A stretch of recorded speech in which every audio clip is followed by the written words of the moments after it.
9,000,000,000 names of pod. From Atlanta, where the tomahawk chop has been axed. Go Braves. it's the 9 Billion Names of Pod with Dan Bauman and Michael Reed. I'm Dan Bauman. I'm JFK Jr.'s travel agent. My bad. So let's talk about some stuff. I don't know. It's been so long, I forget what stuff is. What is stuff? It is stuff and things, yeah. Stuff and things and junk and stuff like that. Oh, yeah. Let's see. I don't think we've done an episode since the Cretaceous period. It's been yet again a minute. Yes. Even though the graphics say new episode every Tuesday, we are lying to you. What do you mean every Tuesday? We are lying. Yeah, there'll be some Tuesdays. It's like a stealth attack. Like, right. Boing. Oh, my God. Is it Tuesday? We're trying. So, what have you been up to? Working, doing stuff. Trying to look, new shows and movies and stuff, but not a lot. What about you? Continue working on the house. Yeah. Doing a lot of archiving of things. I'm scanning in and then password protecting all my high school poetry because I don't want to get rid of it. But dear God, if I were to die and someone comes across that, I would die all over again because it is just like 98% of it is dreck. It's terrible. 2% is actually pretty good in retrospect for a high schooler, but my absolute nightmare would be I actually start publishing some stuff and then I die and then someone comes across this and goes, this will be a whole new Michael Reed the early years. Like, no, don't do it. I didn't go there. I didn't do the poetry thing. Oh, yellow legal pad with a thin tip purple Sharpie. Wow. That was I don't know why I latched onto that. That was the thing. I have pages of that stuff. just off the cuff. I wrote like some dumb short stories and some dumb science fiction. Oh, I got things. a lot of short stories. But I didn't journal much, and I didn't ever write poetry that I could remember if it wasn't like a class assignment or something. One of the other things I've been scanning are all my journals from my tour with the beautiful South. Mm-hmm. Well, that's my tour across the country, and then my trip to England. Those are the 3 times when I, journaled because I was traveling and experiencing absolutely. things. But part of me wishes, I wish I was a person who journaled every day. Yeah, absolutely. And I've had that thought for 15, 20 years. Like, if you had started it when you could look back now, yes, you can just reading do that, some of this old stuff, like, oh, I forgot that happened on the train back from London or whatever like that, But such is facts. Oh, pop culture. You wanted to talk about pop culture. Well, that's you meaning the audience members. What we do member here. out there. That's what we're good at. I'm going to start off. Succession is back, baby. Have not. Dear God, I know. I hear it's pretty intense. It's intense. It's hilarious, but also grueling. Yeah, you like that kind of thing. Oh, God, I love that kind of shit. Well, the thing is that the writing is so perfect, especially for the character Roman played by... it's Kieran Culkin. Kieran Culkin's character. Oh, my God. He's on the phone with somebody who's like, don't yell at me like that. I don't have time to masturbate right now. And I'm like, mwah. So I was listening to a podcast and they were talking about that show, and they said they noticed that he never sits in a chair correctly ever. Nope. Like, he's always sitting in a weird way, and that's like a thing for him. Not that, I think it's just something they noticed, you know. It's a very well done show. Well, Brian Cox, you can't go wrong with Brian Cox. When I first heard his voice coming on a McDonald's commercial, I'm like, you know what? Fuck it, man. You're in your 70s or 80s. It's probably a decent paycheck. Knock yourself out. You're doing other very credible work. He said he just put out a book, and there are a bunch of quotes going out where he's just kind of slagging off a bunch of people. And one of them is Tarantino, and he said Tarantino is substance over story. And if he called, I would absolutely say yes. Yeah, it's. I got a lot of issues with Tarantino number one being, dude, we get it. You love feet. Yeah, that's a little creepy. You've got enough money. You could have feet all to yourself. Lots of feet. Don't put it on us. Yeah. Because I'm sure for people that are into feet, that's like, ooh. But make a movie about something else, you know? Yeah. I just, Uma Thurman's bare feet. I'm just like, sorry, I'm not a foot I've person. had enough of that. Yeah, know? exactly. I mean, if it makes sense to be barefoot in a scene, sure, I guess. But you're putting them when the release of Once Upon a Time in Hollywood was announced. I went, okay, are we going to survive this film with no feet? Nope, pressed against the glass of the dash. Just through the whole thing. There's two major scenes where it's just like feet, and I'm like, you know what? I'm not kink shaming. No, that's fine. Rock on. I just, But does it really need to penetrate your work that deep? It's become a running joke now. Yeah. And you know what? He's probably at the stage of his career where he's like, "Fuck it, I'm almost done making films anyway." So yeah, he said he was going to make 12 films or something like that. I think it was 10. Whatever Was it it was. 10, There 12? was a number. There was a number, and he was just, and I think there's one, maybe two left in that. And he only does a film like every 3 to. Because I think Hateful Eight was number 8. Was the 8th one? Is that what it was? I think that would make sense, but. And he's counting like Death Proof is like half a film, or I don't know. I mean, I always enjoy his stuff, but it's like part of me is like, I loved it, but dude, you just I enjoy some of his movies. I'm not a big. I'm not a devotee. I think Pulp Fiction's brilliant. I liked Reservoir Dogs better than Pulp Fiction. Really? Yeah, I did. I saw it for obviously it was the first one of his. Yeah, but not a lot of people. I mean, the Reservoir Dogs got a little bit of buzz, but it wasn't a huge thing. No. When Pulp Fiction came out, everyone went, I got to check out Reservoir Dogs. We had seen Reservoir Dogs first, beforehand, and then had to go to a small art house theater in New York to see Pulp Fiction. And it was like a late, like Friday, and it was like 30 people, and I was like, "This is unbelievable." That's kind of how I was living in Los Angeles, and just went down to one of the big, mid-century modern style single screen theaters, and saw Pulp Fiction in the after. I think I ditched work or something like that. That's when I was working at Phantom, when you can just I'm going to go talk to an accountant and just leave for the day and just say, fuck it. And my girlfriend and I at the time, we met up and we went and saw it. And I was duly fucking impressed. Yeah. For no other reason that, first of all, the way time was taken care of in that film made perfect sense to me. And it worked very nicely. That was the big complaint that I heard a lot of people I didn't understand. First he was alive, then he was like, oh, dear God. No. Can't you? Okay. But my biggest thing that I have in favor of Tarantino, the guy can write dialogue. Oh yeah. I mean, and that's no small skill. Him, Aaron Sorkin, a few others can just get dialogue. Sometimes it's a little too cute by half, but at the end of it, you're like, that was pretty fucking good. Is he? I couldn't tell if it was true if he's doing Kill Bill 3. Well, I keep hearing about it. I would like to see it because Nikki, the 10-year-old kid who, theoretically, she's going to be all grown up and go to kill the bride, and we'll see. That's the general idea that's been put out there. I don't know, because on the set of Kill Bill, Tarantino did something to Uma Thurman involving driving a stunt car that fucked her up a bit, and it got bad. And last I heard, they'd forgiven themselves. She had forgiven him, but she's not going to do another. Maybe, I don't know. It's one of those weird things, Right. On set safety, people.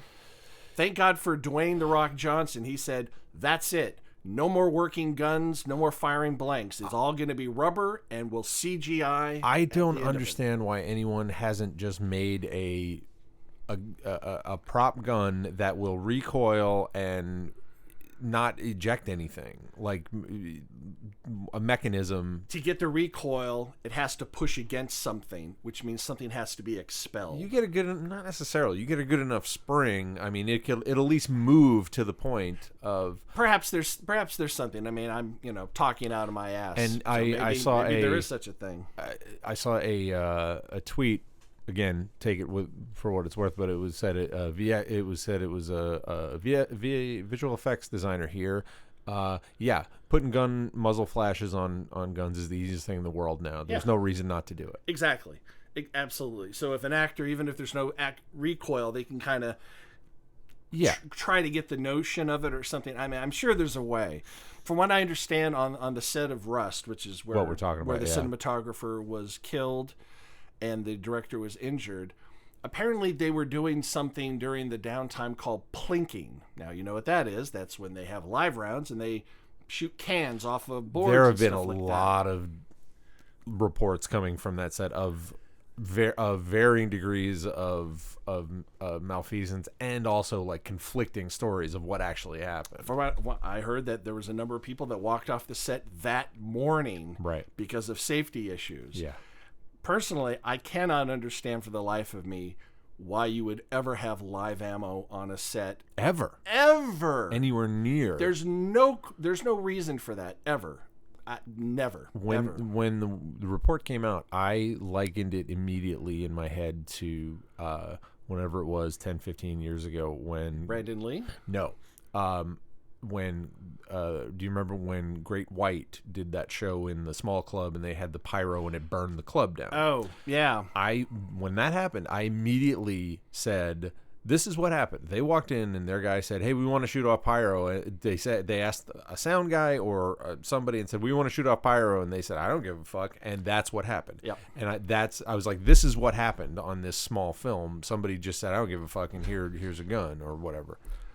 Yeah, it's so awful. And from what I'm guessing that if the film industry does nothing, the people that write, the companies that write their insurance for these films, they're going to demand no live rounds on set. So change is going to happen either within or from without. Yeah. Because all these the films, armorers are going to have to be licensed and bonded and audited and all of that stuff. Yeah, the armorer for that show, it's a girl. It's a female. It's a female, very young. Yeah. And my guess is that she wasn't an armorer per se or a newbie, and they didn't want to pay for an experienced person. Evidently, she was the daughter of an armorer, and that's where she got her training or something. Oh. Again, a lot of conflicting reports as to what this tweet said. This website said that. Exactly. At the end of the day, there's probably going to be a wrongful death suit. I feel terrible for Alec Baldwin. Yeah. But at the same time, and I can hear Sue Hyla getting miffed with me from afar. Uh-huh. You don't point a gun ever at anybody. Never. Ever. I mean, unless you're doing a scene and it's been, and that's even that. I have done shows. You all. If I'm sitting across the table, 4 feet between us, if I go to shoot you, it's to the side. It's upstage of me. Yes, I've done 2 or 3 shows with firearms, and it's terrifying. And there are you can't point them at the anywhere near the audience. You can't wave them around. And again, you have to point them 2 to 3 feet upstage of the person. It'll read as if you're pointing at them. And in a movie, why was that ever? Again, having never been on a set with guns, True. I cannot say. I'm not an armorer, and I don't play one on TV. Right. Same. So there's a lot of speculation and a lot of armchair, quarterbacking, which is exactly what we're doing. Yeah. It's just I hope that this. I mean, God, she was a female cinematographer. You know how rare that is. Yes. She was a mother. Yes. She was a what? It just not that if she was single and had no kids. it just compounds the it's tragedy. Just the tragedy upon tragedy upon tragedy, Yeah. and I'm just like, ugh. So let's- not to mention, IATSE was about to strike anyway, and so hopefully Over this, safety issues, not necessarily specifically gun safety, just general right. safety issues. And hopefully, because they reached an agreement, but it hasn't been ratified. It hasn't. Right. The contract is still up in the air, and I'm sure this will lean heavily back on the bargaining table. So. Oh, absolutely. I mean, I can't imagine there's any reason to ever have live rounds on a set. And I'm guessing that's going to be a new clause Absolutely. in an insurance policy. Absolutely. You bring live rounds on a set, and we find out whether there's an accident or not. If we find out there's live rounds on a set, your policy is immediately canceled. And we shut you down. Yeah. Yeah. Or if it's after the fact and there was some other thing that you claim on the policy, null and void. Yeah. So money will talk. Yeah. That's the only thing it ever does. It's skimping on safety that they're trying to get this production. Yep. Under budget, low budget, Yep. So anyway, on to more happier things. Squid Game. It's just a panoply of joy and happiness. Again, like I said, I have not gone there. You haven't watched it. I have not watched it. I at first I thought I was likening it to Tiger King. And I know it's nothing like it, but all I heard was there's an animal in the title. It must be that's like Tiger King. that was my joke of the whole thing. Oh, every year Netflix is going to put out something with an animal title Tigers that and I'm squids never going to watch. This I've heard how this that is it's Koala Lord. that's next year. Try to cure them of all their chlamydia, eh? Bruce, get over here.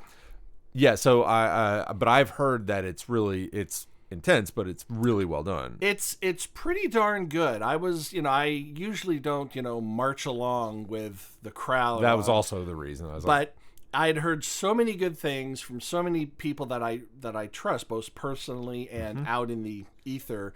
I went, you know what? I'm going to support foreign language programming in America. Yep. And by doing that, I watched it with the subtitles. Yes.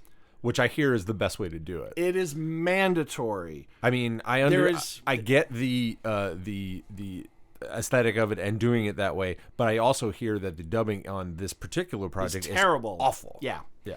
And here's the thing. My opinion, just my opinion, horrible dubbing is better than having none available, because there are some people that just won't watch if they have to read subtitles. Well, there are people with, blind people can't exactly. read subtitles. Exactly. So.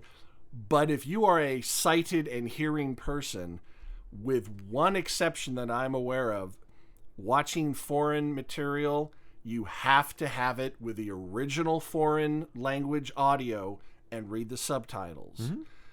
Because the dubbing, the way these things are often done, they hand over the episodes or the movie or whatever it is along with the script to a dubbing house. Yeah. And they just have people do it. No connection. The only exception, Hayao Miyazaki, works with the English voice cast to get the right... That's what I was going to say. The only exception would be anime in general. I know Miyazaki for sure. But I mean, in general, it's not done the same way. And it's also very expensive to do it that way. And some foreign directors are like, no, I'm not going to do that. So it's a confluence of events that get you to a good English dubbing that is worth it. But otherwise, you gotta just, listen, because that's the original actors, the tone, the inflection. You'll get what they're doing. Of course. Even if you glance down and only read half the words, if you don't read fast or whatever like that. So that's my opinion on foreign stuff, because there's so much amazing work out there that most Americans will never see because they don't seek it out, and it doesn't reach, enough above the fray where people go, oh, it's foreign, but I'm going to check it out. Like, Amelie raised up. Crouching Tiger, Hidden Dragon rose up. Squid Game is rose up. So I'm hoping that maybe, more people will start enjoying and seeking out foreign programming. A lot won't, but I mean... Because, dear God, America, you got some good stuff, but it's not everything. Exactly. It's not everything. Yes. But check out Squid Game. It's only like 9 episodes. Yeah, that'll be 8 one or 9 I episodes. do on my own, from what I understand. Yeah, I mean, there is a lot of. I'm not going to give anything away. No, It's no. just. It's a lot of twists, a lot of turns, a lot of violence, a lot of cool stuff going on, So, and there's a breakout character, a female, who is just, she be nuts, Yeah. and I love it. I All right. love it. All right. Have you started watching the new? I think it's season 13. Doctor Who? Flux? I watched the first episode. Yeah. I did not get to watch last night's episode yet. I was very happy. I was like, wow, he finally wrote a Doctor Who story. He stepped up. I mean, well, it's time to stop resting on my laurels and actually do something. Well, it just... I've been so conflicted over the last, I guess, 2 seasons. The ship was just all off course. It was very uneven. You get an episode, you're like, oh, okay, this is good. And the next one, you're like, what? And I loved her. I think Jodie's brilliant. I love Yaz. I think she's brilliant. I enjoyed Graham and Ryan. But the stories were just not up to par. There was a handful of really good ones. The one where they went to India was amazing. The Rosa Parks one was really great. But overall, it was like, it was just so wobbly left and right. Well, one thing that we've learned from at least the current iteration of Doctor Who is that for the most part, by and large, every alien race has a London accent. Yes, of course. My favorite line from was from the I think it was the first episode. I think it was the first Eccleston episode, Rose, where she's like, "It's like you sound like you're from the north." And he goes, "Lots of planets have a north." Yeah, it's okay. It's fine. I'm just eagerly awaiting the new Doctor and having Russell T Davies is coming back. Yeah, he's coming back. That's kind of messing with my head. It's like, wow, what is that going to be like? Well, I think he saw what Chibnall did and was just like, yeah, let me get back in before people start. Oh, I think it was the other way around. I think the BBC called him and said, help. Yeah, maybe. You fixed it once. Can you, or you brought it back. Can you? And he said yes. And so we're going to get, and I don't know how the internal structure of the IP works, but I know it might have been just a gentleman's agreement, but for the most part, like, Moffat used mostly his stuff. Like, all the stuff that he created, like River Song during the RTD era, all the Weeping Angels, those were all his, and he used them plentifully. I'm wondering if we're going to get, like, some of his stuff, Russell D. Davies. We've already got the Angels are back. Yes, the Angels are back, but I mean, when RTD takes back over, are we going to, like, get some of his stuff that he pulled back from the way back? That would be mind-blowing, He was pulling back from stuff from the 60s and 70s. Right. And all the stuff he created. Yeah. I'm excited about what it is, and I don't know. It's up to him. If he feels that he has a good story that revolves around something that he didn't initially create, rock on. Look what Lindelof did with Watchmen. He didn't create any of that, and he told one of the best stories on television of the last 20 years. And RTD cultivated some of the best, I mean, with him and the Tennant stuff, some of the best episodes, period, I mean, of the whole series. Just as long as they don't bring Rose back in any way. I'm done with Rose. Done. Yeah. I'm sorry. I'm with you. Nothing against her. If you're going to bring anyone back, you know who has to come back? Who? Martha? No, Karen. Oh. Gillan. Well, that was Moffat era, though. That was Matt Smith era. So I don't care. Yeah. Karen Gillan, favorite companion, hands down. Amy Pond, first, last, and always. Someone that you've actually met in person. I did. You freak. I did. I met her at what are you up to, like 9 Inceptions in your photograph by now? At least 6. So it's Karen Gillan, Matt Smith, Catherine Tate, David Tennant, and Peter Capaldi. So we're 6 deep, and I just couldn't bring myself to go to Dragon Con last year to meet Eccleston. Just couldn't do it. which may be your only opportunity to have gotten him. I don't know. He's been doing it. Has he been kind of re-embracing? He has Doctor? over the last 2 years. Before Okay. he not only did he start popping up at conventions and actually talking about Doctor Who, he did at least 2 Big Finish audio Ninth Doctor adventures, All right. or eighth, whatever number. Can't remember me bloody number. Yeah, he did like 2. He narrated 2 full Doctor Who episodes. So he's like, all right, Okay. you know. I guess the distaste of that era is kind of washed away over time. Well, He's I think done he some realized, other stuff. I may have fought with RTD and the producers on or whatever, but there are millions of people who really enjoyed what I did, and Yeah. I should be cool to them. And let's face it, I mean, I don't know about in England. I don't know his CV quite as well as I should, but in America, I mean, it's that and The Leftovers. No one knows anything else he's done over here, really. The biggest thing he was in here, sadly enough, or one of the big things was Thor: The Dark World. And that's a terrible movie, and he's caked in prosthetics, so you can't really even tell it's him. Yeah, I mean, it's made so much worse by the fact that the next Thor film was a goddamn masterpiece. Absolutely. I mean, they Ragnarok cracked it. They cracked the they code nailed finally. it. So, and apparently they're doing a Thor 4. Thor: Love and Thunder.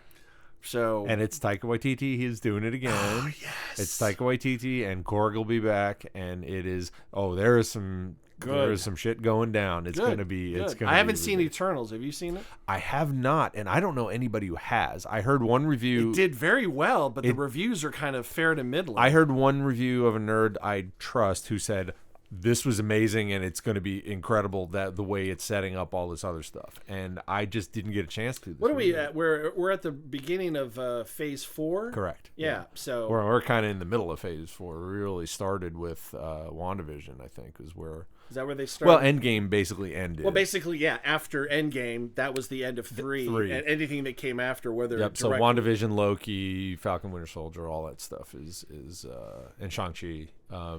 That brings I me. need to see that. I haven't seen it. Well, that brings me to what I was going to talk about. This Friday on Disney Plus is what they're calling Disney Plus Day, which is the 2nd anniversary of the service. Yeah. And they're dumping a ton of content on Disney Plus, including Shang-Chi for free. Oh my god. Yep, Shang-Chi. They're dropping Jungle Cruise, which is fine. What I am dying for is the rumor is they're going to have the Obi-Wan Kenobi trailer, like the series trailer. Oh. And I am here for it. They're also dropping the what's his name? Peter Lord of the Rings. Peter Jackson did a documentary about the Beatles. Oh, the Get Back. 3-parter Get Back. Yep. I am obsessed with that. And I think that hits on Friday, and also so rewind, I don't know, 7-8 months ago, last year sometime, I can't remember when it was, beginning of this year. I'm at work at my job at the aquarium, and they called me up or on the schedule it was like no shows today, filming, and I was like, that's weird. Usually filming is like the PR. They do a lot of, shooting. It'll be in between shows, whatever. Is it a new Aquaman film? Well, I didn't know what it was. They were like, we're no show, and like canceling shows is insane. They never do that. Right. So I finally hear buzz around. Oh, it's National Geographic is going to be shooting. I was like, oh, that makes sense. All day, all right. And then later it's like, no, it's Disney Plus, National Geographic, and I was like, what? That's right. Geographic is owned by Disney. Yeah, now, isn't there's it? a whole button on Disney Plus. And so I was like, all right, what do I have to do? They're like, just sit in the booth and babysit if they need lights or something. I was like, okay. So I'm sitting there reading, and I look up at the camera, and they're setting up, and there's, small crew, 6-8 people setting up booms, setting up things. And then I'm reading or whatever, and I look up, and I was like, is that the director? Who is that guy? Why is he dancing with the trainer? Oh my god, that's Jeff Goldblum. Oh, that's right. He has that weird ass show on Disney Plus. So they filmed a whole episode in in my theater in at the aquarium. So I'm hoping that drops on Friday. I think there was a shot of a sea lion in the sizzle that they put out for it. So nice. Yeah, so he was there for a good about 4 hours. So I just thoroughly enjoy what he does. And from the trainer, who's a friend of mine, what she said was, he's just like that. That's him all the time. He's not putting anything on. He's that the whole time. And his crew, Christopher Walken, his is crew, always Christopher Walken. His crew just wrangles him around, and they're like kind of over it at this point.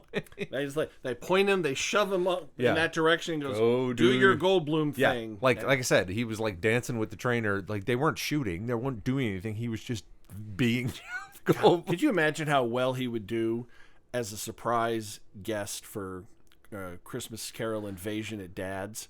He could walk out there and just kill, just rattling off. Or it would never end. It would be a 4.5 hour show. Kind of like when Mindy Jeff, and I we gotta say God bless us everyone. Just fucking say it, please, for God's sakes. I remember one time on the set of Law and Order. Yeah, it's Henry Rollins did that. I was doing a show when he came to Atlanta, but the EDO was on. Obviously Monday, and he was in Athens, and I went, shit, we're gonna go there. Went to I think it was the 40 watt. Oh, cool. And Mindy and I went to say, the dude talked for 3.5 hours, and we had to drive back. At some point, we're looking at each other like, all right, we got to go. Yeah. I mean, don't want to miss anything. And he goes, all right, I know I've been talking a lot. Let me just wrap this up. I'm like, okay. 20 minutes later, he finally wrapped up. So yeah, we saw Flogging Molly at the Tabernacle a few years ago, and they played for like 2 hours and 45 minutes after like 2 or 3 opening bands. And it was like, dude, I got to go to work tomorrow. Yeah, hey, I went and saw the Hives about 2 weeks ago. Crisp, 8-song set. None of their songs last more than 3.5 minutes. Mm-hmm. The banter was really. Was it good? Oh, it was good. Well, it's the Hives. I've been wanting to see them for 15 years, and they were playing Shaky Knees, and apparently Shaky Knees doesn't have that bullshit that Coachella does. Like, you cannot play within 300 miles of Coachella a month before or a month after. Yeah. Shaky Knees bullshit non-compete shit. Yeah, exactly. Well, they want to make it exclusive. And I get that, but at the same time, fuck you. It takes a lot of money to bring everyone out. If I can go play some clubs in LA or shoot up, Yep. But if you want to play Coachella, you got to play by those rules. Shaky Knees, not so much. They did a quick late night show. They had played at the festival, and the show started. Well, they had an opener at 11:30. They came on at about 12:20. And played for about 45 minutes, tore the roof off, and that was the end of it. Nice. And that was like perfect. I mean, I hung out with Suhaila, had dinner and chit chat, and like, all right, it's about 11. I'm going to get shoving off, and went and saw the Hives. So, nice.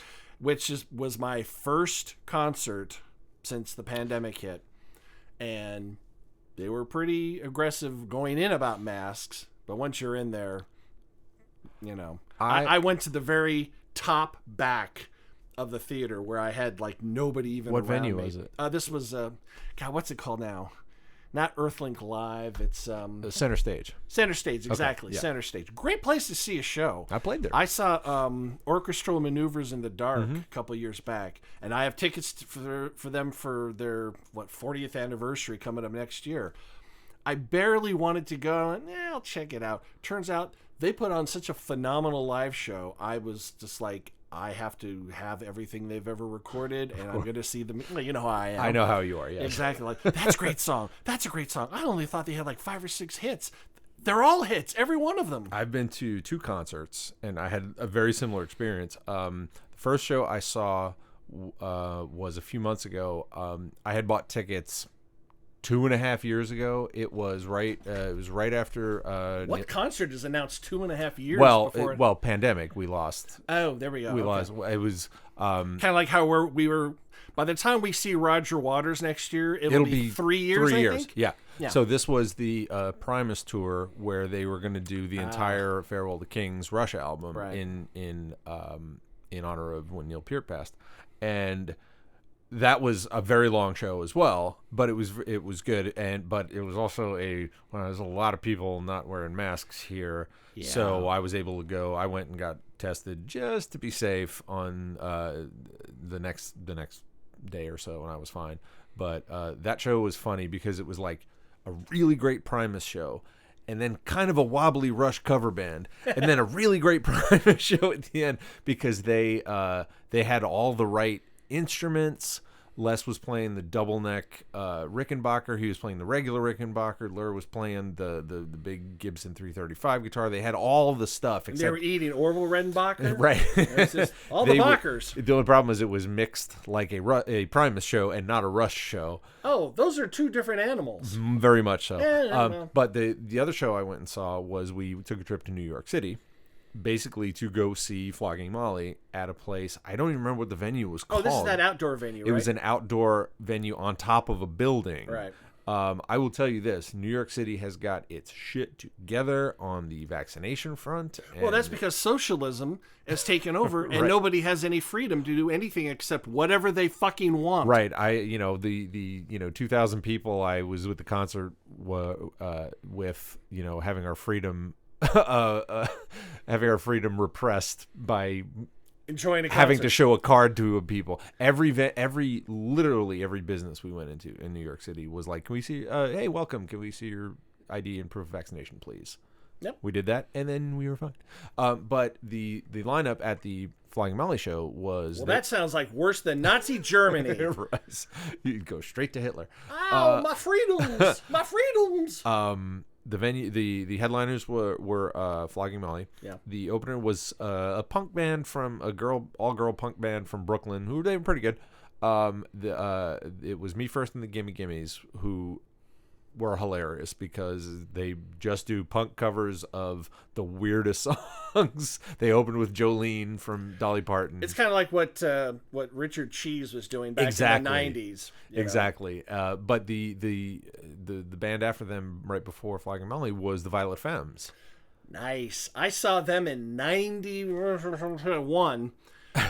Right when they kind of came back, because they had kind of broken up, and then they came back with American music. I had never seen them before, and I was like, okay, I know a handful of songs. I knew almost every song.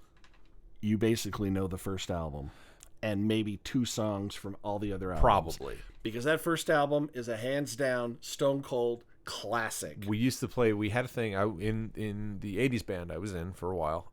We had Were they amazing? The Amazing Idiots, yeah. We had kind of I don't want to say it's a rule, more of a guideline of, if the show is really sucking, play Blister in the Sun, and it'll start over. Oh yeah, every time. And it was almost a look to me from the band leader, like, go ahead, and boom, it would blow. Of course.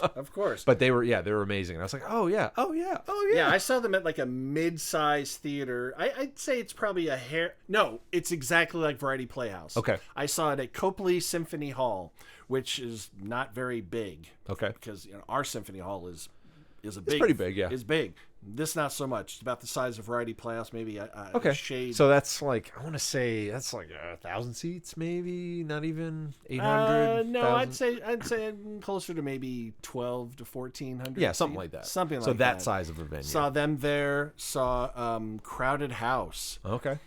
On the tour that Tim Finn was a member of the band for Chocolate Cake. Remember Chocolate Cake and Fall at Your Feet and 4 Seasons in One Day? Okay. I'm a big fan. Yeah.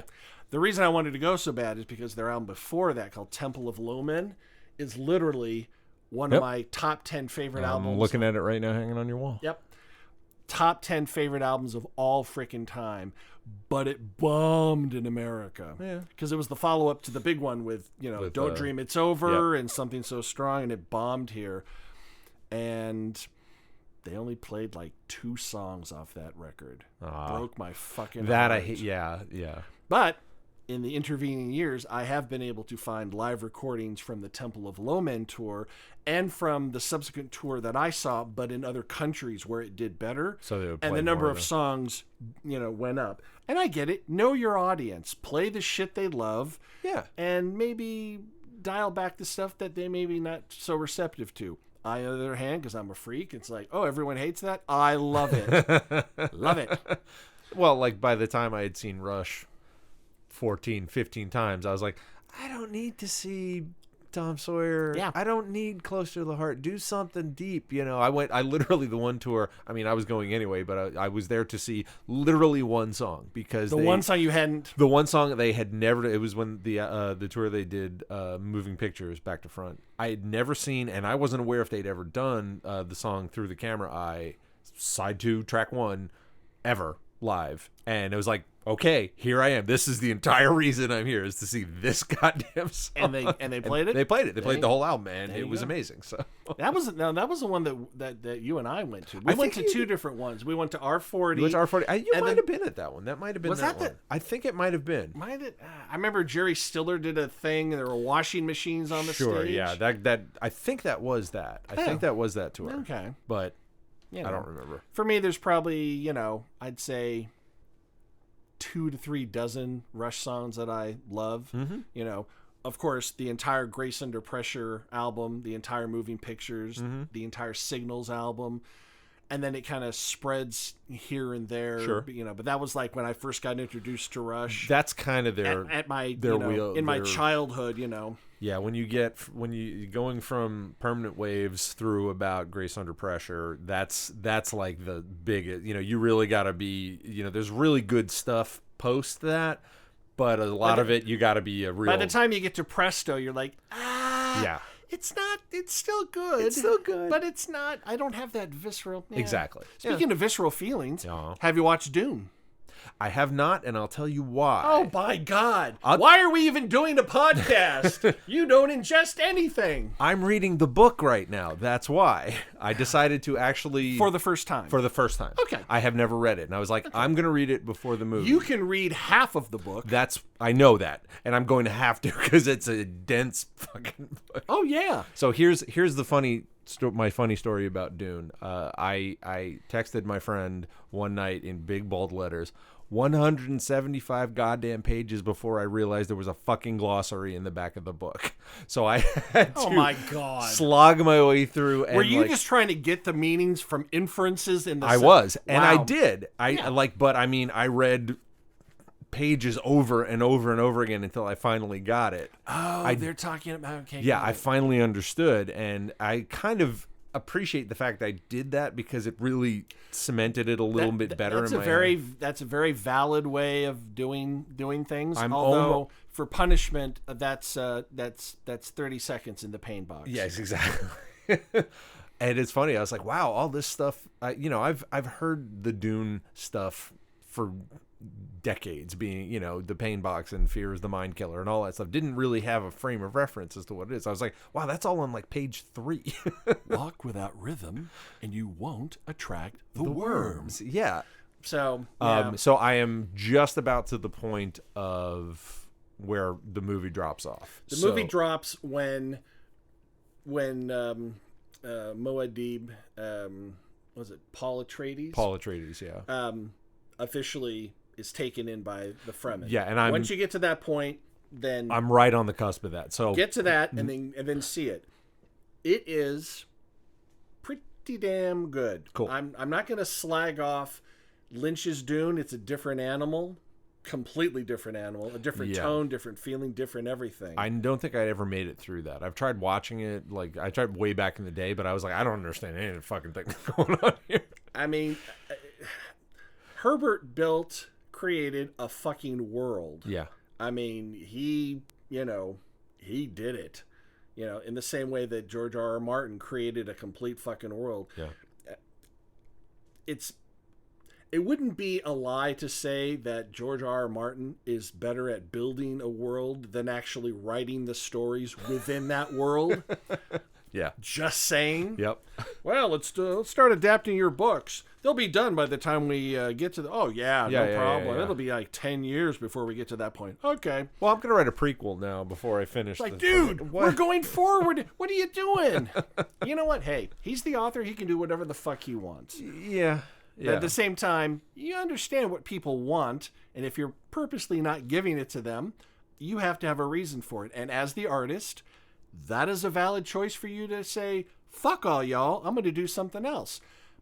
You're not going to win any fans or make Honestly, people happy with it. I've always had a theory that he was like, yeah, I'm not going to finish this because no matter what, or I'm going to wait until they just finish the TV series because no matter what ending I come up with, no one's going to be happy and everyone's going to give me shit. So I don't even want to deal with it. And guess what happened when they finished the TV series? They got a lot of shit. They got a lot of shit. And if he was, he could probably lean into it and go, okay, now I'll fix all those mistakes that they've made. Yeah. Start watching the YouTube videos. Okay, that's a problem. All right, that's fix a problem. Fix that. Yeah, exactly. Yeah, which could be beneficial. I'm enjoying the book a lot. It's funny because I'm going, oh, that's where George Lucas stole that from. Oh, George Lucas stole that too. I mean, there's a lot of stuff. You start with the Hidden Fortress and World War II, and it just branches out from there. Oh, absolutely. And You've watched the Hidden Fortress, haven't you? It's been a long time. It's on my list to rewatch. Yeah. It's as a fan of Star Wars, yes. Probably good to watch that. Speaking of Star Wars, have you seen the Book of Boba Fett trailer? I know you have. Of course I have. That looks. I mean, that's basically The Godfather in space almost. I was like, that's an interesting take. This could be. It's hot hip hop. Yeah. I mean, it's what we wanted. We were screaming for a Boba Fett film, and they said, "How about a series?" Like, oh, well, that's better. Yeah, that's what I said about Obi-Wan. I was like, I don't want a 2-hour movie. I want a 10-hour. Right. Series. Instead of 2 hours, you get 6 to 10 hours depending on what they do. Yep. And I'm like, yeah, that'll be just fine. They have to address his escape from the Sarlacc. Yes. It doesn't have to start with a series. Maybe they'll do it as a flashback. But they have to fucking address it. They just got to show it. They got to just canonize it. How did he get it out? They have to canonize it. Well, with a jetpack. I mean, theoretically. Sure, of course. But they just got to show it at least. They have to have a definitive answer for it. Right, exactly. I had a theory, which I'm glad did not pan out. Watching Mandalorian season 2, whatever it was, when they blew up the Razor Crest. Yeah. And he was tooling around with Boba Fett in Slave One. I was like, fuck, they're going to kill Boba Fett, and he's going to inherit Slave One. I was like, Mandalorian's going to catch Slave One, and they're going to kill Boba Fett off. And I was like, that would have been a ballsy move by Favreau. No, they couldn't. No. He could. He sure as fuck could.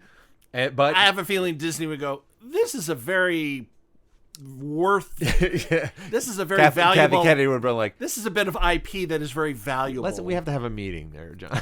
Yeah. I mean, aside from the cinnamon buns on Princess Leia's head, it's Boba Fett that people are just like, that guy's the badass motherfucker. So, yeah, I'm very excited. And just the fact that they got Tamora Morrison to play him again, I lost my mind when he turned around in the first episode of season 2. This is what happens when fans grow up and continue the story. They're fans first. It's not like, Disney went, hey, you director, you're hot right now. Come do this thing. Like, yeah, all right. Well, this is somebody who just like lives and breathes like, I already have the first 6 episodes in my head. Really? When'd you write it? When I was 14 years old. Exactly. So it's And I love the fact that Ming-Na is going to be his right hand, because she's amazing. Like and her. I love her. I just am deeply in love with her. She's just and she looks like she's about 32. I think she's 50. She's old. She's like 50 something. Yeah. She's like 56 or something. She's young, 57. vibrant. She kicks ass. She's a hardcore nerd and a hardcore Star Wars nerd, and she's good with her fans. She's just an awesome person, and now she's the right hand of Boba Fett. Not bad. The way they brought him in too, with like going back to Tatooine and showing that Bib Fortuna had kind of taken over and gotten fat, and he was just like, nah, bam, took him out, but nope. Did they get another Rancor? Probably not. Maybe, I don't know. Yeah, but Boba Fett's like, we're gonna do some business. As long as that fucking God, what was the name of that Naz Noodles? That fucking dumbass band in there. Slice Noodles and Slice Noodles. The Max Rebo band. Yeah, Max Rebo. It was barely. It was cringing. in the original, but when it was tolerable. He added to it. It just became. Oh, the big musical number in the special like, edition is what? No. is awful. No, why? Like, it's a fun song, but not in a Star Wars. It's movie. background. You know, have the Cantina Band. They show them a little bit. There's some music, but Yep. there's action happening. This was like 3-minute music video that they dropped in the middle of a song. What? Yeah. What are you doing? Well, it's going to be 3D kind of because the lips will come out. It was all like, it was dude, terrible.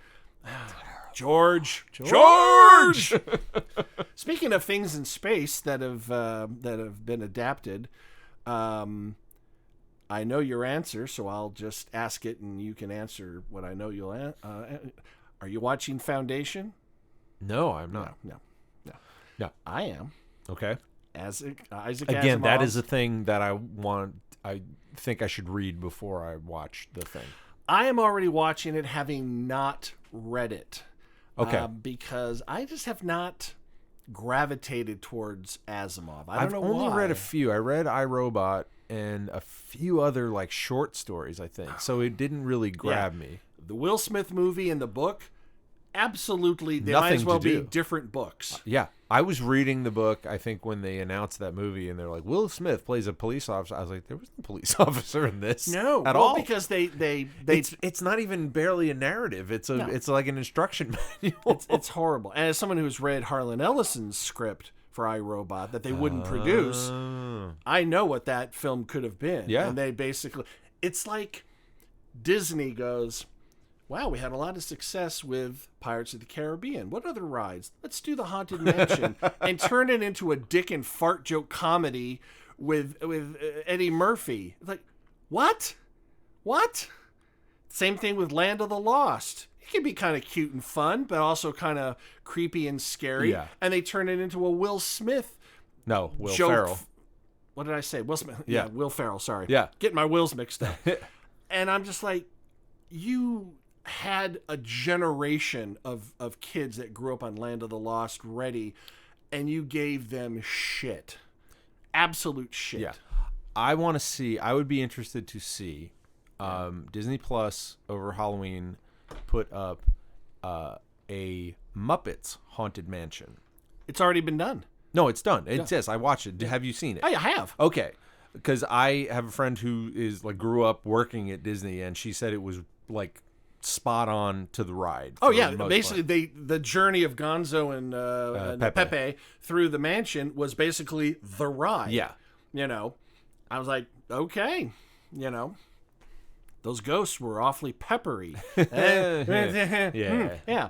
And some of the don't worry, folks, we won't explain every joke. I'm like, all right, it's going to be one of those kind of shows. Yeah, okay. I like it. And it was fun. I mean, you know. It was fun. I enjoyed it a lot. Is it the Muppet Movie or the Great Muppet Caper? No. Oh, no. And it's weird. I had a revelation or a thought. I was like, what they really should just do is just start cycling out some of the Muppets. Like, stop doing the older Muppets and like bring in like Pepe, and just because the voices are getting so farther and farther away from the original. from the originals. But keep in mind though, kids growing up now, that is their original Kermit. That is their original Piggy. Yeah, I guess. You know, the same way that even though I hate the prequels with a passion, oh yeah, for a generation of kids, the Phantom Menace is their A New Hope. Yeah, absolutely. Now they're wrong. They're wrong, and they're horrible, and they're garbage. Their parents should be thrown to the wolves. Yeah, they're garbage generation growing up on that shit. But you know what? We grew up on A New Hope, and our parents were like, "That's nothing." 10 Commandments and Psycho, Planet of the Apes, Planet of the Apes, and stuff. And we look at that and go, it's kind of quaint. Like it's, exactly. Every generation has their shit. Exactly. You're right. And that's why when they remake a film, I might be vaguely interested in it, but it does not in any way diminish my love for the original. How could it possibly be that? If anything, it strengthens it as I heap hatred upon the new thing. But I do it quietly, kind of, except on this podcast. Right. Because, you know what? Let people enjoy things. If it's popular, it'll make money. Exactly. And if not, I never thought Pirates of the Caribbean was particularly good. It had some clever bits, and it was kind of fun, but they kept making them. And you know what? good for them. Yeah. I'm not going to go to the. I think I ever went to the theater to see one of those films. I saw a bunch of them in the theater, and Nah. they were fine. They were enjoyable. It's just it is. But back to Foundation. Okay, yes. Very dense. I mean, you think Dune Yeah. is. This is. I know the story. My dad told me the story or the basic idea of, you should read this, and at the time I was like, I would never have made it through it. Same with Dune. That's why I never read it before, I'm glad I didn't try years ago, because I never would have gotten through it. But I know kind of the idea of what Foundation is. Right. But I was surprised that they made a thing. They're making a TV series about it. And I No, have hung out with one of the stars. have you now? I have. Who dat? Allow me to brag about my tenuous. There That's you go. the name that you just. There you go. Dropping the name. I did a little show at the Alliance Theater Yep. called Tuck Everlasting. Yep. I saw that show. And the man in yellow was played by Terrence Mann, Yep. who is Brother Dusk in Foundation. That's fantastic. So now, if I were to suddenly have his number, which I don't, call him up and say, "Hey, it's Michael," he'd have no idea who I was. Yeah. But in the green room and hanging around, and we had Sure. some conversations, as you do. But but I just look at that and go, hey, That's cool, yeah. Oh, look, it's the guy also from Sense8 who filmed it like directly, I think, after finishing up with Tuck Everlasting. Yeah. In fact, he may have already been in pre-production as that show was wrapping up or whatever like that. And I'm like, good. I mean, Rum Tum Tugger makes good. I mean, the guy works. Yeah. He gets work done. That's all you need. But in my opinion, the star of Foundation is Lee Pace. Oh. Yeah. Okay. He plays Brother Day. All right. There's brother Dawn, Brother Day, and Brother Dusk. They're all genetic clones of the original Empire leader Cleon at different stages of development. They develop, they grow as normal humans do, but the clone, Started at a different exactly. time. Yeah. So it spans many, many years, and you keep the same actors.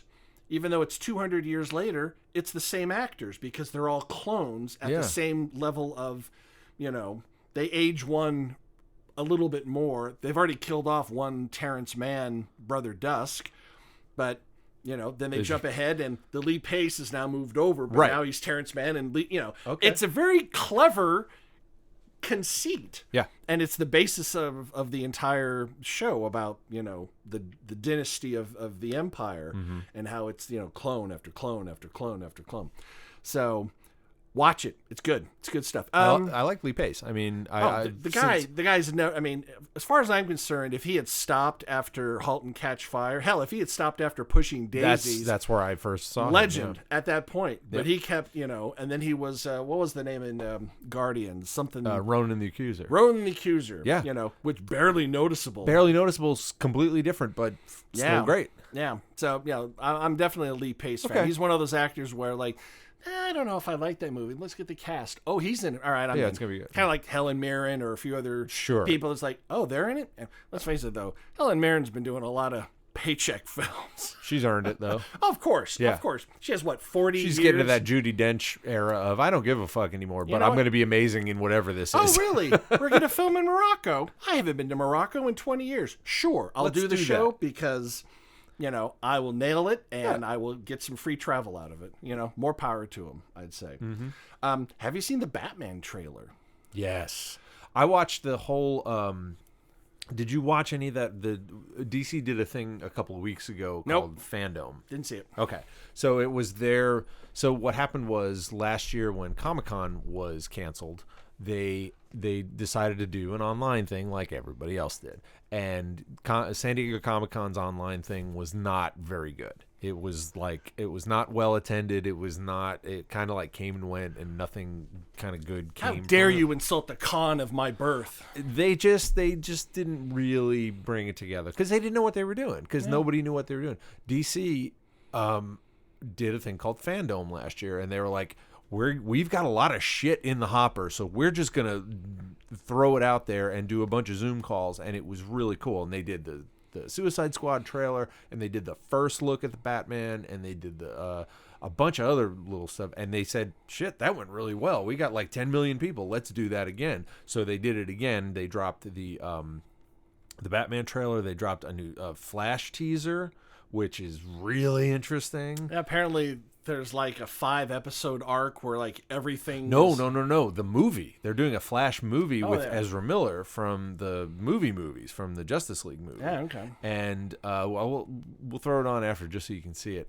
It's very interesting, the things they're doing. Yeah, I will admit, after Smallville, I did not watch one single episode of the DC TV universe except for maybe 2 episodes of Supergirl, because Alyssa Benoist is really, really cute, and I wanted to see how she was in the role.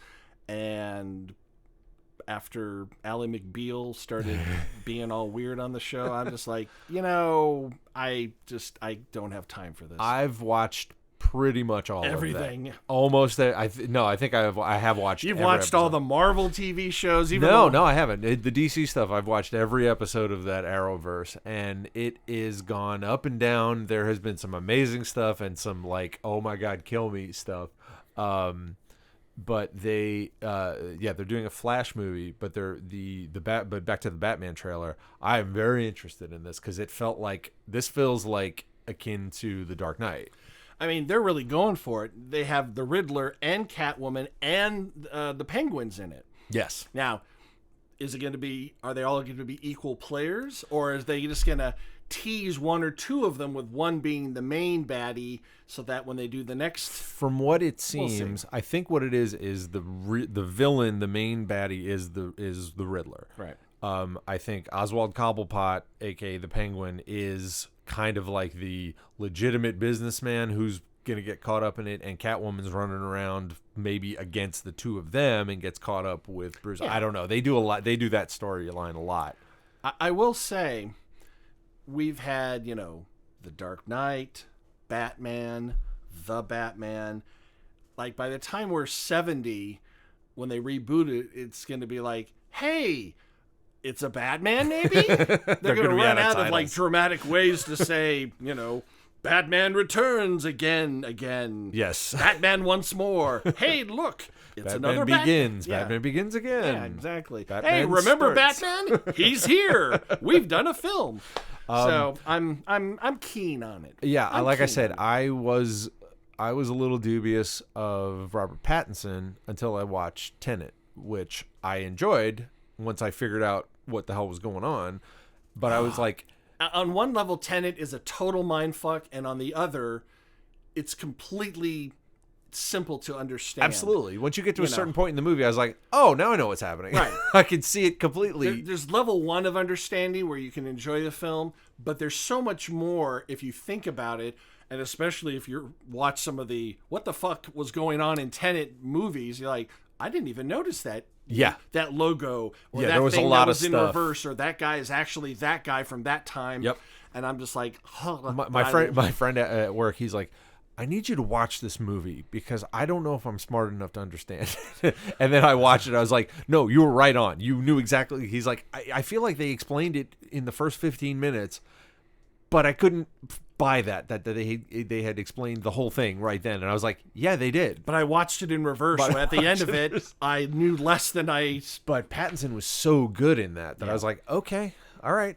And I think wasn't the other guy, the other main one, it was Lakeith Stanfield? No, it was Denzel Washington's son.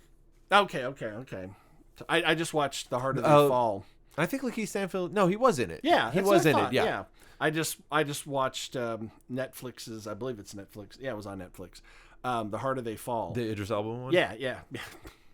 He's not the main character. Why do you call it an Idris Elba film? Isn't he? I thought he was. No, he's in it, but he's not the main character. Oh, I thought he was. I thought it was like his thing. It centers around him, but he's not in the film as much as pretty much everybody else. Oh, got it. Okay. And it's not a remake of the Jimmy Cliff, reggae film from the 70s. It's just they use that the same. It's very stylized in places. Mm-hmm.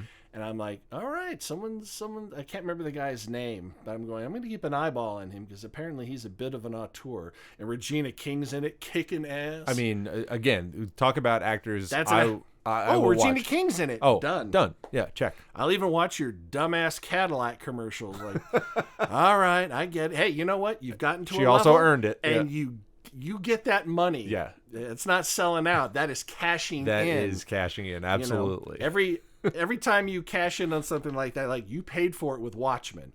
You could have done nothing in your entire career. You did Watchmen. That's it. That's fine. You can coast till death. If you do anything else, I'll watch it. But you have earned it from that. Absolutely. Speaking of the DC universe, Yeah. have you started Doom Patrol? Yeah. Okay, I'm asking. I watched it before you did. Did you? Yes. I watched the first season of it on DC Universe. So I'm not. I haven't finished season. What are we, 3? We're in 3 now. We're Yeah. about 5-6 episodes in. Okay, on I'm 3. only about 2 episodes in season 3. Okay. But yeah. This one's a little, but it has Michelle Gomez, so I'm automatically. Yes. I Again, mean, you can. Again, another actress. Yep. Like, oh, she's in it. Yeah. Although she's very much the master in this one. She kind of does that. She has that level of like, maybe I'll be good for a minute, but I'm really bad, but maybe not. She did that in The Flight Attendant as well. To a lesser degree. To a lesser degree, yeah. But you knew she was a baddie, but then at the end she kind of had a. And I can't believe I watched that thing. Well, talk about like hanging out with. I'm friends with the showrunner, the guy who kind of adapted the whole thing. Oh, really? Yeah, playwright named Steve Yockey. I've done. Oh yeah, he's been around. He's an Atlanta boy. And I did 3-4 of his plays like designed, and we were friendly, and I was like, wow, he blew up with this flight attendant thing. And apparently there's going to be another season. Yeah, which I'm going, okay, because you're traveling back and forth, things can happen. So there's a possibility that another thing will happen to. Yeah, I don't know where 2 is going to go, but let's keep it within the realm of some possibility. Yeah. Exactly. I mean, obviously, it's like a soap opera. Take 1 year of a soap opera, and if even a tenth of the things that happen to the characters actually happen, they would literally go insane or kill themselves. I'm possessed by the devil. I have an evil twin. I've been missing. Aliens. My dead. I've been abducted by aliens. Yeah. So once you get through all the tropes, you're just like, I don't know. He gets a hangnail, and it's like that one Family Guy cutaway where it's Stephen King with his agent. He's like, "You got anything?" He's like, "Yeah, it's a story about a possessed lamp," and then he's reaching at things and a coffee cup. Ooh, scary. An interesting TV show that I have watched, and normally I almost never watch network hour-long shows. Yeah. But NBC has an interesting one now called La Brea. You said, yeah, that looked a bit Lost-ish to me. It's Land of the Lost meets Lost. Okay. The general conceit is a sinkhole opens up at the La Brea tar pits. A bunch of people and buildings and cars and just things fall through it.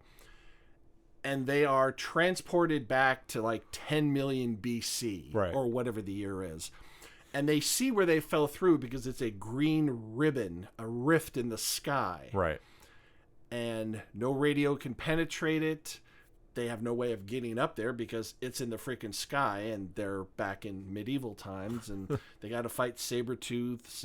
But there's also other people here, and there's been other sinkholes, and they find Civil War gold buried. Oh. And Civil War? What So it's time bandits. It's... they're building a universe that I'm not quite sure can sustain itself, but I'm interested enough to see how it goes. Yeah. They're going to have to prove some stuff pretty freaking quickly because gotcha. As much as I enjoyed Lost, at the end of it, it's like, I enjoyed the ride, but... I loved the ride. I loved the ride because every week I was like, I don't know what the fuck's going on, and I love that. I love the fact that I haven't any idea where this Lindelof's in the writing room. How about a polar bear? Sure. How about a nuclear bomb? Sure. Sure, We're why gonna not? move the island. Exactly. Let's turn a crank, Yes. and the island will move. Yeah. Because that's what happens. Yeah, I mean, again, I wasn't real. The ending was a bit unsatisfying, but I enjoyed the ride. Of Exactly. that because it was like a weekly thing. It was like back before It was we're going to dump the whole season on. It was streaming. appointment television. Absolutely, It was kind of the appointment last television. wave of appointment television, I would say. Oh well, Breaking Bad, Mad Men, stuff like Yeah, that. But yeah. I mean, I get I get that what that you're era, saying. those shows. As streaming and things start to proliferate, people's attention can only be focused en masse on so many things. Yes. Before it was like 3 networks and that was it. Yeah, Then it was like maybe 10. Now you have If you missed an episode, it was gone forever. you and I could start up a streaming channel Pretty with a much. bit of money and start producing content, and people are. Yeah. Epics. That's a network apparently. Yeah, And they're sure doing is. stuff. Stars is still around. They're doing some stuff. Yep. There's a freaking Hallmark channel. Yeah. Hat tip to Topher Payne and his excellent Christmas movies. Yep. I hear it's all going to work out in the end. Oh yeah, they're gonna kiss in the last 5 minutes. Of course. After a lot of misunderstandings. Yes. Yes. Well, they'll hate each other. Well, that's the typical film. Topher changes it up a little bit and makes it a little more interesting. Even though you have to get to the happy part, it's going to be a more interesting ride than your standard Hallmark production. Yes. So, but yeah, these days, just in the next 6 weeks, like every show ever is starting back up on, everything, all the platforms. Yeah. I'm like, that's, I don't have time. I won't sleep. I do I do appreciate the shows like Doom Patrol, like all the Marvel stuff. I like the fact that they're dropping one a week and not just I like binging things, but I like that anticipation of you can actually build an audience that way. That's true, because you drop an episode and then there's a week for social media and people to talk about it and go ooh And theorize and bring and- other people in. Yeah. But at the same time, that still can happen when all the episodes are available. So It can, but it feels like it's like, oh, I watched the whole thing this weekend. And well, then that's what it's happened. I came to Ted Lasso after the series had first season had Us as completed, well, yeah. And I started going, I don't know, Sudeikis, I don't really. And by the start of the second episode, I looked at the number and went, I would finish about 4:30 in the morning. I can do this. And I watched the entire first season. We split it into 2 nights. We watched the first half and then the second half of Evil Ned. Evil Nate. Nate. Why Nate, did I say yeah, Ned? Nate the Great. Nate. Yeah, that was when he did that thing, when he tore that poster, I was livid. I was never angrier in my life. How dare you? And I read an interview where when that was proposed, the whole writing room went, oh God. Because, I mean, that's like taking the entire first 2 seasons and going, fuck you, and tearing it. Yeah. But we'll I mean, see. that is a definitive move. They did a thing at the end of that season. Yeah. It's like, that's they balanced it so nicely. We're going up, and Nate's going down. yeah, and they, even Sudeikis was like, yeah, this is the Empire Strikes Back season of Ted Lasso. Yes, because that's exactly what. Oh God, does that mean we're going to Act get 2. Jedi? I mean, Jedi was Well, decent, we're going to but- get redemption. We're going to get, the denouement of the whole thing. It's gonna. Yeah, is Nate going to be fully redeemed? I don't know. And will it happen in season 3? They might be able to, depending on what's going on. I think from what they said, it was only supposed to be like 3 seasons to start with. For the whole series? For the whole series. No. Yeah, when they started, they were like, yeah, we can get about 3 out of this. On one hand, I'm like, the creative team needs to do what they need to do. On the other hand, fuck you, give me more. Yes, that is the dilemma. I would rather have 3 perfect seasons of that. Oh, yeah. And be done and just watch that forever. I'd and rather then- have 3 brilliant seasons of Lost than like, what was it? 7 of 6.5, really. decent. Yeah. Yeah, because they did that last season. They Well, got, the writer strike happened in the middle of it. Oh, That's that's what right. killed that show. The writer strike happened, and they only did 8 episodes of season 5 or whatever, and it all fell apart. if you just paid the fucking writers. Well, yeah. So, I want to acknowledge we've lost a good number of people, but I want to acknowledge someone that I really was bummed out about. Michael K. Williams. Yeah. Chalky, and it's a drug overdose. Yeah. God damn it. God fucking. Anytime I have a thought like, I would love to just try drug whatever once, and I go, no, because these people with all the money and all the support, if they couldn't, I wouldn't stand a chance. I'd be dead. And of course, with fentanyl in every fucking thing on the planet, you take I'm watching American Rust right now, and they chopped up what they thought was coke or whatever, and the guy died in like 10 seconds. He snorted it, and apparently it had a lot of fentanyl in it, and it just shut his whole body down, and he was dead. And I'm just like, yeah, I'm going to go ahead and not try. Yeah. Maybe when I'm 75 and looking, I can see the grave, like, all right, shoot me with some heroin. I want to see what it's like. Because at that point, fuck it, who cares? But I got a lot of years left. Yeah, you don't want to. There are certain things you don't want to mess with. I'm just like, hey, you pussy. Like, yeah, that's right. I'm a total pussy. I like having a car and a bank account and a house. I like that. And drugs are expensive and illegal and could probably kill me because of fentanyl, fuckers. Yeah, it's awful. So, but yeah, man. I mean, God, iconic. The Wire. Boardwalk Empire. I mean, just that bums me out. Yeah. But on the plus side, of a completely different subject, fan of Mel Brooks, are you? Of course. Oh yes, I did hear this. We're gonna get History of the World Part 2 as a Hulu series of 8 episodes, and Brooks is working on it. It's not just like he signed whatever. The guy is 147 now? He's 95 at least. And if he not 97. is, well, I mean, didn't Carl Reiner live to like about 100? He was 98 or 99. Yeah, he was up there. And I'm like, we haven't had any new Mel Brooks, really. I mean, he did those adaptations with a little bit of it's all the Broadway stuff that he's done.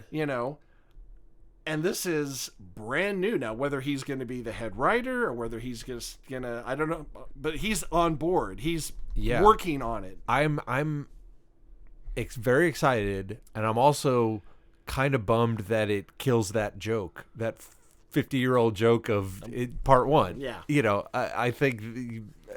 Well, it's like the guy that started a Twitter account and said, I see you shiver with and 12 years later, his second post was patient. Yeah. And I'm like, all right, you left us hanging, but you brought it home, and I appreciate that. Right. So I'm fully pumped for that. I mean, if this is the last gasp of creativity, I think from it Mel will Brooks, be, but I'm I mean, good. this might keep him going for a while. Well, hell, Norman Lear is still doing. He's 100. He's right. I think he's 94 to 96, something like that. Yeah. He's old. He's old. The boy is old. But he works every day. He's working. He's doing stuff. He's writing. And books. they say Mel. I've heard interviews with Mel 10 years ago, and they're like, "Oh yeah, he that's what he does. He gets up and he works all day." Well, he's Norman fucking Lear, man. I mean, he changed television. Yeah. I've got to give a shout out to some of the Emmy winners. I didn't even know the Emmys. What's that? All I saw was the Ted Lasso stuff. Ted Lasso, Brett Goldstein for writing. Yeah. And did he also get supporting actor? Yeah, I think so. Because I think he was part of the writing team, and that got something. And then and he got best series. You know, they waited until Schitt's Creek was just going off the air before they went, all right, let's give him a whole bunch of awards. After kind of ignoring it for the most part for years and stuff like that. I think all the leads won. Yeah, I think that year they swept for everything. Swept it, Writing, show, all the actors, all the main actors. And I've only watched the first series. It's good. I very much enjoyed it.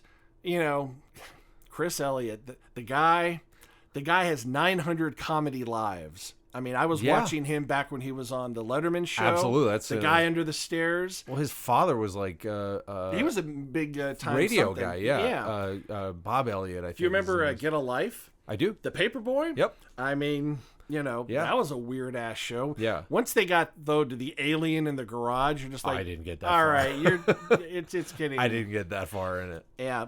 The theme song to that was "Stand," I think, by REM. Yeah. And I pissed my girlfriend off every time we were watch that show. I'd be like, selling out. REM, why? And in retrospect, Brandy, you were right. I was wrong. They were just getting a paycheck for the work that they do. Yeah. So I've come to the conclusion many, many years ago that if you create a thing, you can do whatever the fuck you want to do with it. Yeah. And some other person going, oh, that's selling out. I'm like, okay, please come to my house, pay my bills, pay my mortgage, and take care of me. You have a good idea. I'm the one who created this. You didn't. You own nothing of it. I'm the one. Nope. That's kind of what Pete Townsend said about giving away not giving away, but selling all the Who songs for theme songs for CSI, and he's just like, I created. I can do whatever the fuck I want with it, and I'm like, there ain't much. That's punk. Yeah. That's punk as fuck. Yeah. I created this thing, and I can do whatever I want. Well, what Emmy stuff would you want to? Oh, well, Mayor of Easttown, which you haven't watched. No. Watch it. Did you watch Murder Dirter on SNL? No, but I know what that That's is. they're making fun of it. It's just it's Kate Winslet being a fucking phenomenal actress. And Guy Pearce being a phenomenal actor. And if that doesn't tempt your taste buds, it has fucking Jean Smart. Yeah. Another actress that I will watch in any goddamn thing she does. Anything. Doesn't matter what it is, because she's always brilliant. Yeah. The show Hacks. Yep. You've watched that, please tell me you have. Nope. Dude! I guess I have more time on my hands than you do. Because I'm able to cram all this stuff in, It takes 17 hours a day, but I get it all in there. I mean, it's very good. And of course, I don't think it won for all the awards I wanted it to, but The Queen's Gambit. Please tell me you've watched that. I have not yet watched it. My God. I know. I don't know what to do with you, man. Just be patient. That's all. All right. So I'll rave about it on episode whatever, and then episode whatever plus 9 episodes. You'd be like, all right, now we can talk about La Brea or fucking Squid Game or whatever. It's okay. Queen's Gambit, masterpiece. Okay. Very well done. Very well done. And someone said, I don't want to watch a show about chess. No. It's about a girl, and the vehicle, the medium in which the story travels is in the world of chess. But you really don't need to understand anything about chess to get it. If you're a chess player, you might go, oh, that's interesting. But it has absolutely, kind of like watching a Marvel film. If you've never read the comics, you can, absolutely. And I have not, Yep. You can enjoy it perfectly. But for people in the know, you can go, ha, I see what you did there. Nice. That's The Queen's Gambit. So I just want to put that out there. And I guess I'm done, except for if you're not watching Late Night with Seth Meyers as your only late night TV show, you're missing out. Okay. You're missing out. All right. You're missing out. Okay. It is better than anything else being done. Only Colbert comes close. Okay. I watch both of them. Now, I've been a connoisseur of late night stuff for years. I mean, I was watching the original Letterman shit back on NBC. Back As in was the I. day. Yeah, I mean, yeah. I was there when he went into with a suit of Alka-Seltzer Yep. or the Velcro wall. Suit and the dancing waters and the prancing everything. fluids, throwing the thrill thing- cam, throwing things off the building and yeah. stuff like that. Legendary stuff. But there is one late night show that will live in infamy that I came this close to seeing live Okay. for the 6 weeks it was on the air. All right. Chevy Chase, late night. Oh yeah, the infamously Chevy Chase. My dear God. I watched a couple of those. Mm-hmm. No. I mean, maybe there was a time when he was with the Groundlings when he had improv chops, but they were flaccid. They were non-existent. He was visibly uncomfortable doing the job, which made everybody else uncomfortable. Right. I mean, I'm of the mind that if you're hosting a late night, kind of comedy and interview show, if you don't have a basis in either improv or sketch comedy, why? Yeah. Why are you? I mean, maybe some people can do it without that, but I can't think of too many. There's not a lot of innate quality that can come through without those those backgrounds, those building blocks at least. Right. Yeah. Nowadays, now of course, Carson had time to develop. I don't know what his background precisely is. I'm pretty sure it wasn't improv. No. But, for the most part, you got to have some kind of chops, just pulling some actor. Didn't they also do, what was the basketball player? Didn't Michael Jordan, didn't they try him as a late night host or something like that? They always try everybody. The band I worked for a couple of years, The Beautiful South, played the short-lived Dennis Miller show. Now, not the HBO show. The when syndicated he one, did the talk show. Yeah, I remember that one, yeah. And, that was the only time they appeared on American television there. And they did a couple appearances on Much Music in Canada, which, of course, we don't get pretty much here. Nope. Although, I guess, with cable packages now. So, I got to say, aside from Chevy Chase, the worst late night experience that anyone will ever have is... Medication time. Medication time. We ran out of time. I will tell you next month. The 9 Billion Names of Pod was conceived, written, and performed by Michael Reed and Dan Bauman, with Abdul Beni Hassan as the sound of splintering wood. Research, transportation, and exasperated looks by Courtney Loner. Technical assistance by Cubase, Pro Tools, Skynet, QLab, Deep Thought, Big Brother, and Eddie, your shipboard computer. Financial consideration provided by the Wayne Foundation, Stark Industries, the Piranha Brothers, and LexCorp. Legal counsel by the Office of Howard & Fine. If you need me, I'll be setting up my IV and my catheter for Disney Plus Day on Friday. Good job. Our original music is written by Tim Akers. This podcast is sponsored by Deep Shag Records and is a production of Audio Primate. Throw us a couple stars on iTunes, why don't you? Listen, watch on YouTube. Stream us on Spotify. Listen on Soundcloud. Stream us on Stitcher. Like us on Facebook. Follow us on Twitter or email us. Meta. Email us at comlink@billionpod.com. Until this happens again, I'm Dan Bauman. I'm Michael Reed. LOZ.